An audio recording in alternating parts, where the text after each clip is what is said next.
উত্তরবঙ্গের জেলা কুড়িগ্রামে কৃষি মৌসুমে অন্যতম অর্থকরী ফসল আলু। মৌসুমের শুরুতে কৃষকরা যখন জমি প্রস্তুত করে আলুর বীজের লাগানোর অপেক্ষা করছেন, অন্যদিকে অসাধু ব্যবসায়ীরা শক্তিশালী সিন্ডিকেটের মাধ্যমে গড়ে তুলেছেন বাজার ব্যবস্থা। কৃষকরা ভুগছেন অতিরিক্ত দামে বীজ কেনার। অসাধু ব্যবসায়ী সিন্ডিকেট তৈরি করে সংকট তৈরি করছেন। বিভিন্ন অজুহাতে নির্ধারিত দামের চেয়ে প্রতি বস্তায় এক গ্রেডের বীজ আলু প্রায় 1200 থেকে 1400 টাকা বেশি নিচ্ছে।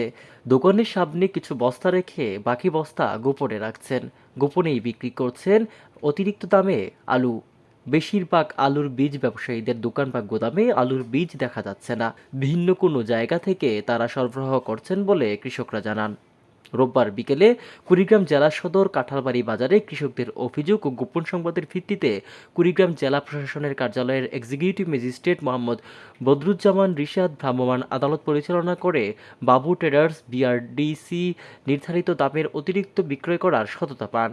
এছাড়াও সার, বীজ, কীটনাশক বিক্রয়ের ভাউচার সংরক্ষণ না করা, মেয়াদ উত্তীর্ণ কীটনাশক রাখায় কৃষি বিপণন আইন 2018-19 একের খ ধারায় 10,000 টাকা জরিমানা করেন এবং সতর্ক করে দেন।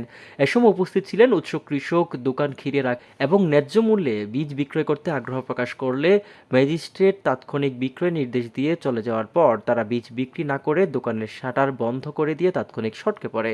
এ বিষয়ে কুড়িগ্রাম কৃষি সম্প্রসারণ অধিদপ্তর খামারবাড়ির উপপরিচালক আব্দুল্লাহ আল মামুন বলেন, সবেমাত্র আলু চাষের মৌসুম শুরু হয়েছে, এই মুহূর্তে তাদের কোনো আলুর বীজ সংকট নেই। এই ধরনের কোনো অভিযোগ আসলে তারা যথাযথ ব্যবস্থা গ্রহণ করবেন। কুড়িগ্রাম থেকে রিপন আহমেদ রনির রিপোর্ট, আমার বার্তা।